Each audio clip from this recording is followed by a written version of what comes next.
Hi everyone, Crista here with another episode of The Barefoot Genealogist. Today's topic is top tips for research trips. Summer is in full swing and a lot of us are taking vacations with our families or going to family reunions and traveling across the country. And as we do that, we have the opportunity to be in places where our ancestors lived. And oftentimes there are record repositories, libraries, archives, state historical societies, vital records offices, cemeteries, in any of those locations where we might visit that might have records that we need.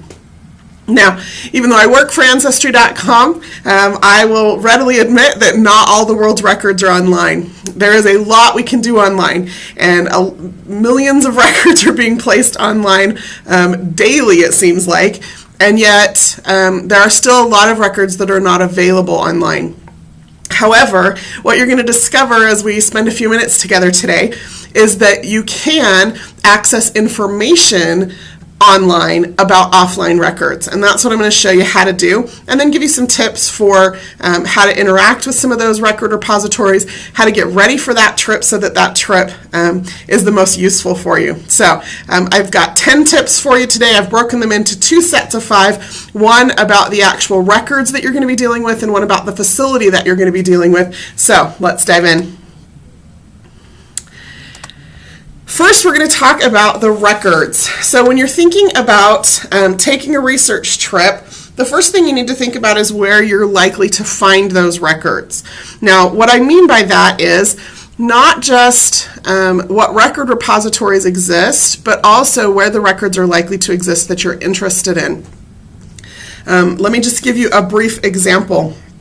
There are records that are held by the state of North Carolina archives that cover territory that used to be, or that is now, Tennessee and Georgia and South Carolina, right? Because it was all part of that one territory when the records were created.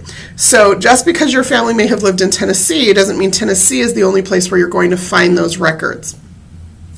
Also, there are places like the Family History Library in Salt Lake City that hold records from all over the world that they have microfilmed or collected for the past century as they have built up their genealogical collection. So think about where you're likely to find those records.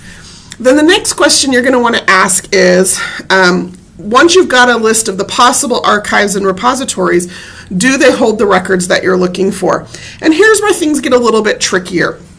So I'm going to show you a couple of resources we have available online for you to figure this information out. The first one is one that you're hopefully familiar with if you've spent any time with me at all, and that is the Family History Wiki.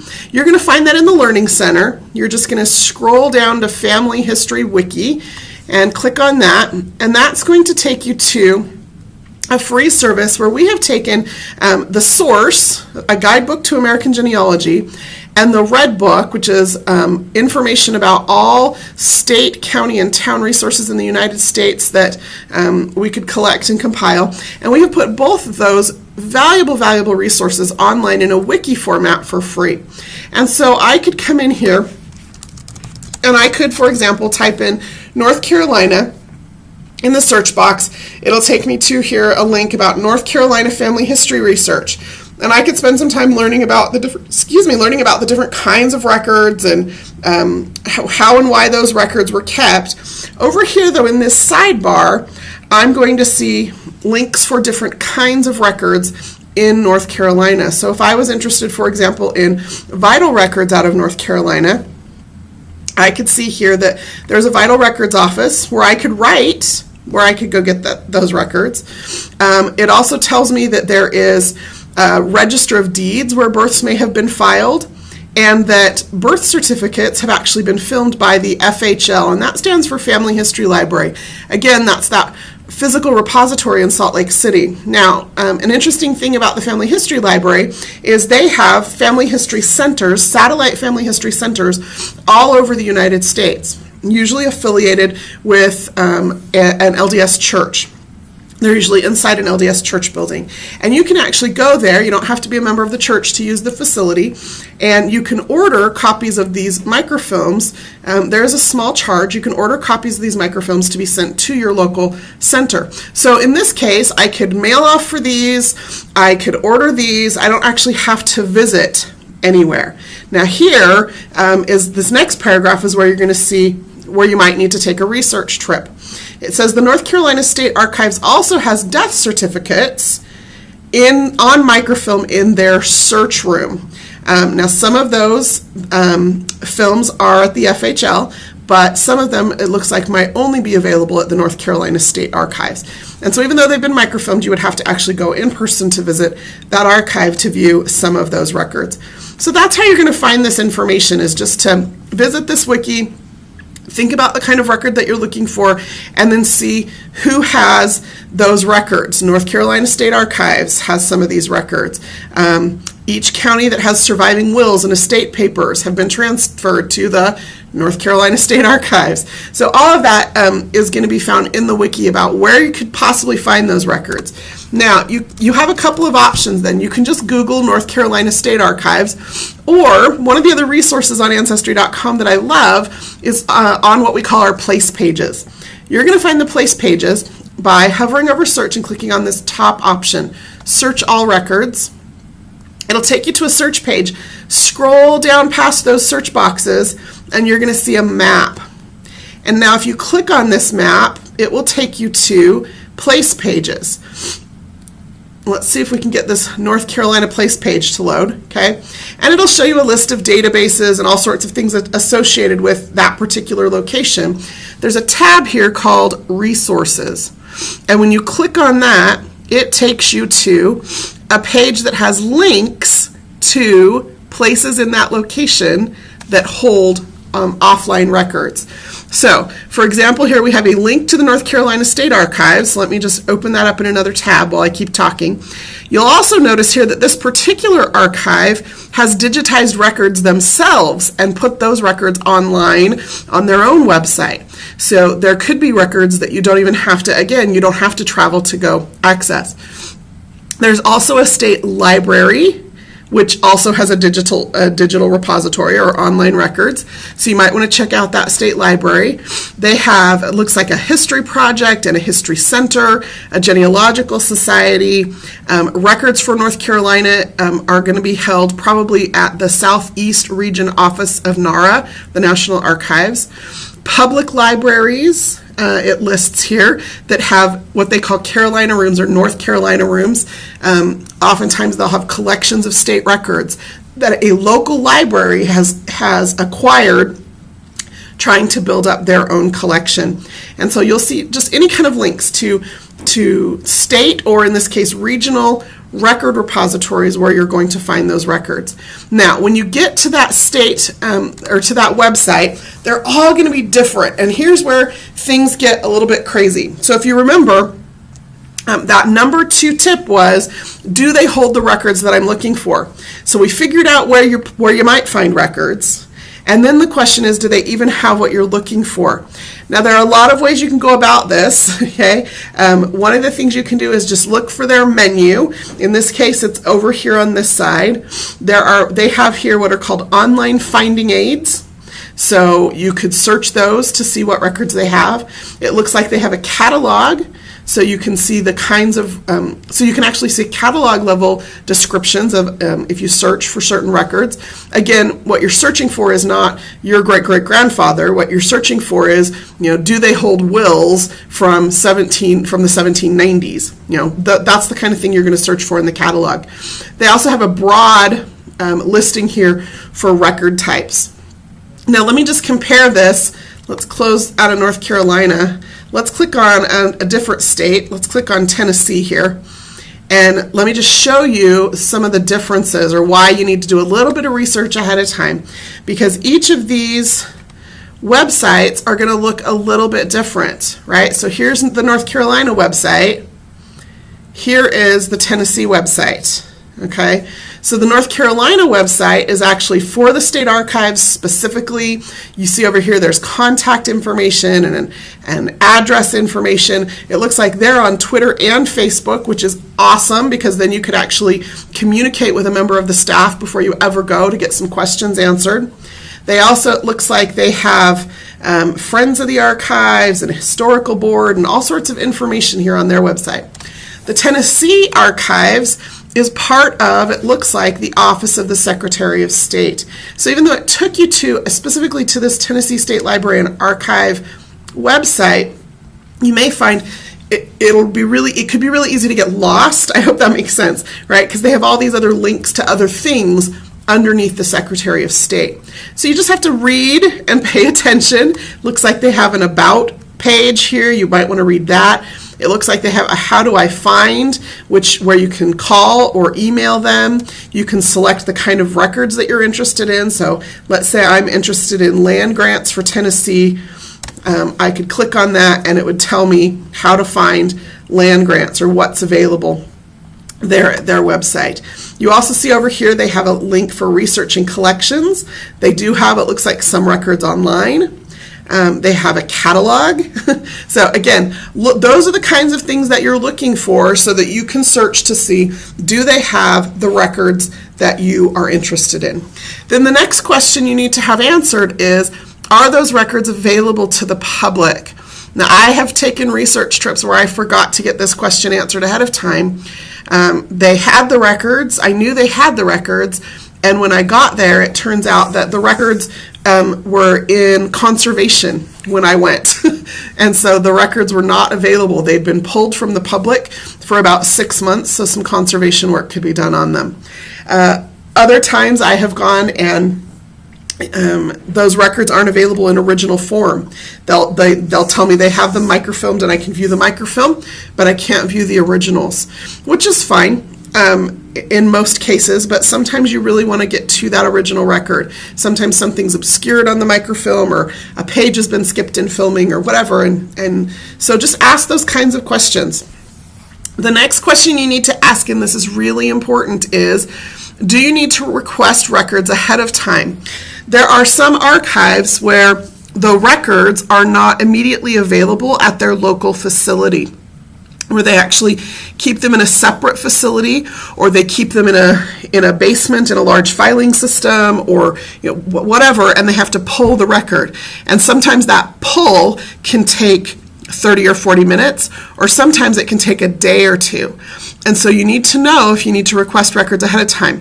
I have made all these mistakes. I remember going to a record repository in England, and I had looked it up. I knew they had the record. I even made sure that the record was available to the public.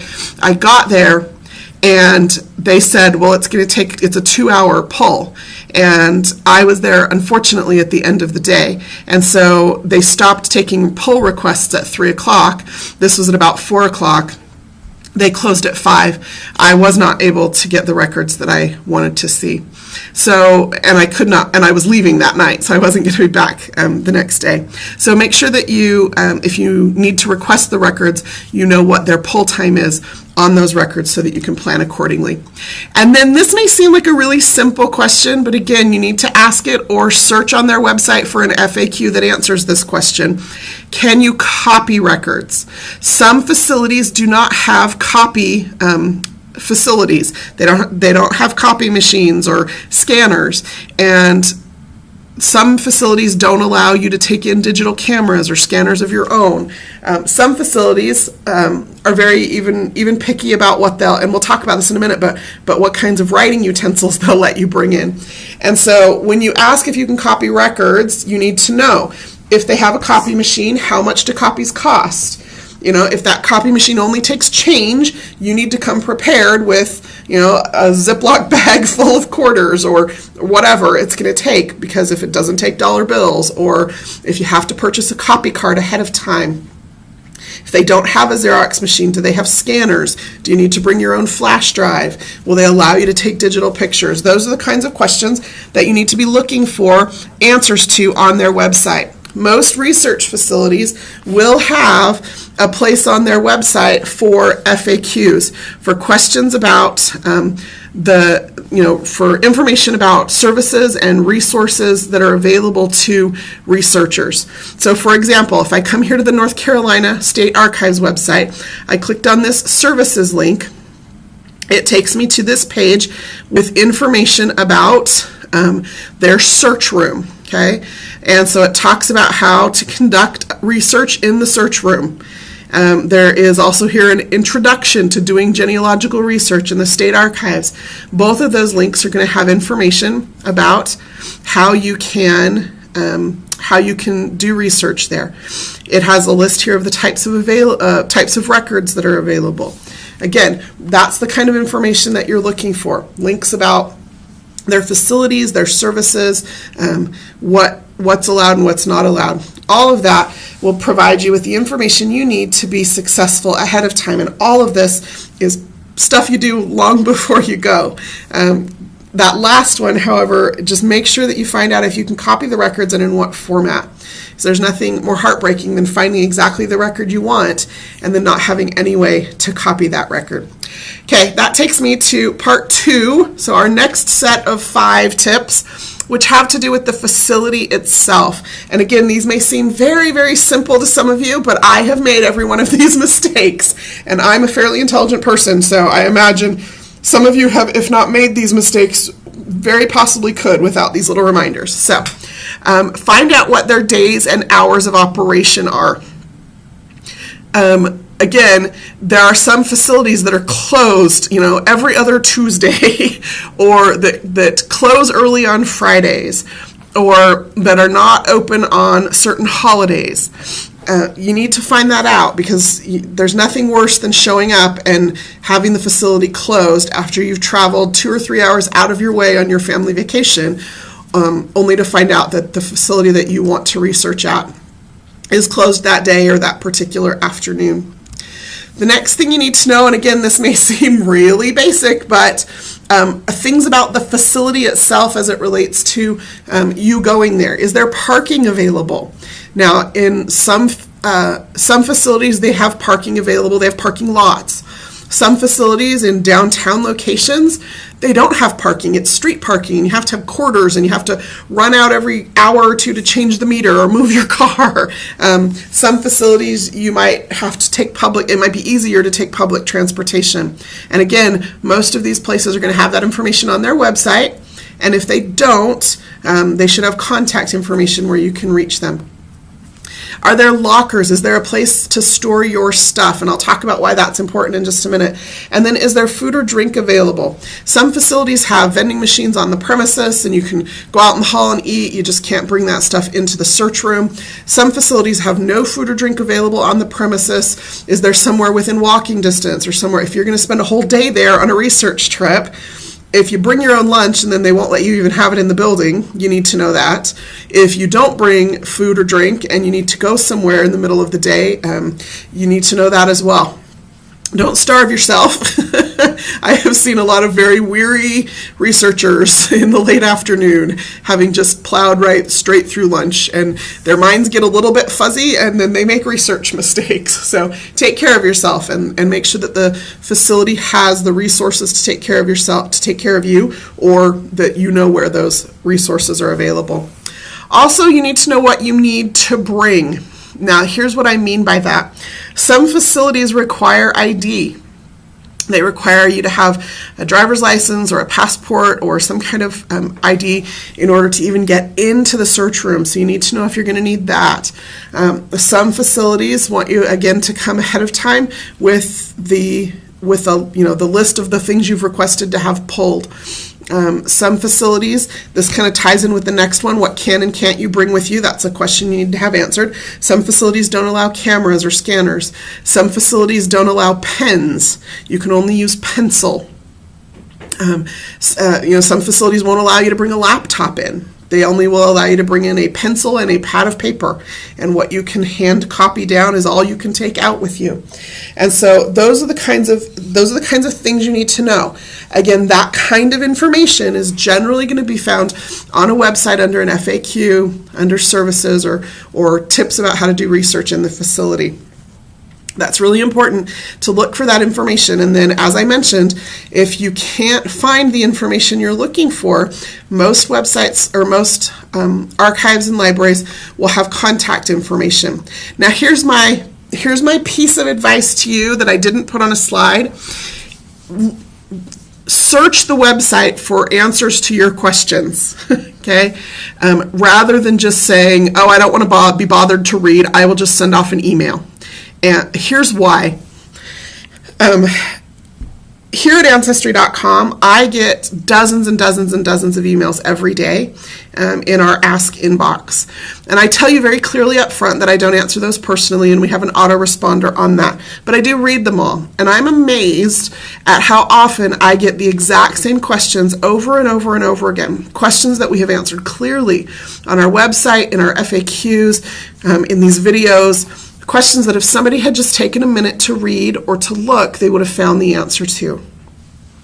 It is probably 10 times worse for some of these state and local archives. They probably get those same questions over and over and over again, which is why they've created this website to give you those answers. So look for the answer for yourself, and the process of doing that can only make you a better researcher, because you're learning to read, pay attention, assimilate information. You're learning to search for yourself. It's really easy just to click a button and send an email or pick up the phone and make a phone call. But if that facility has already provided you with that information, make the effort to look for that information. And here's why. Archivists remember genealogists. Their purpose is not genealogy. Their purpose most often is preservation of state and local history. That is their main purpose and focus. Now, part of that purpose has to do with accessibility to the public.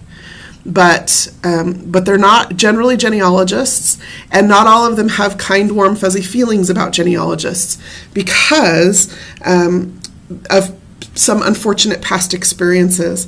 So whatever you can do to leave a good taste in their mouth about genealogists is a good thing, right? So if you do your work ahead of time, do your research ahead of time, and if you just can't find the answer, that's fine. That's what their email and contact information is there for. But do your part first. And then once you've taken that trip, that brings me to my last tip for the day. Once you've taken that research trip, whether you were personally successful in finding that one piece of information you needed to link your great-great-grandfather with his parents or not,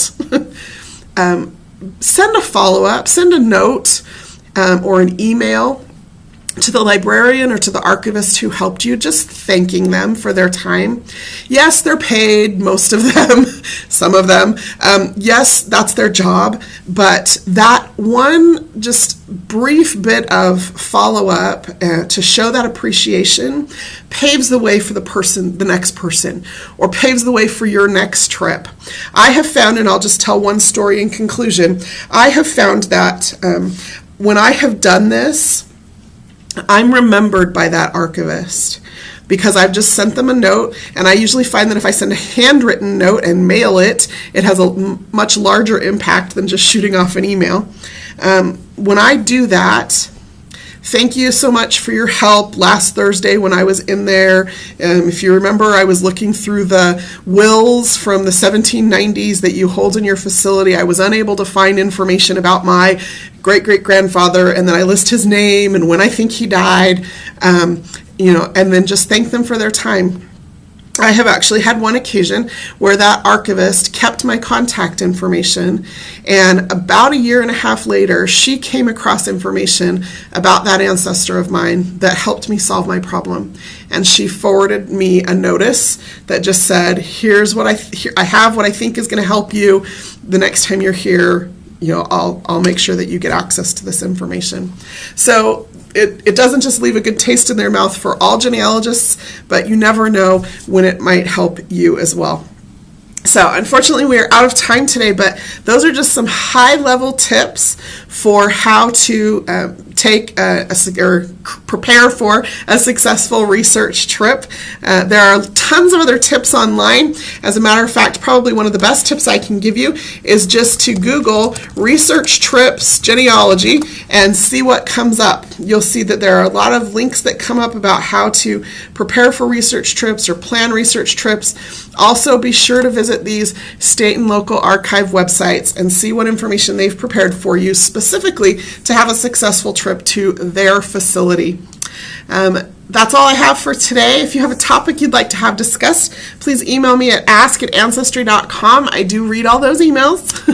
I do not respond to all of those emails, but knowing what you're struggling with or what challenges you're facing help me to craft these presentations so that you can get the help that you need. Oftentimes, if you've got a question, chances are somebody else has a similar question.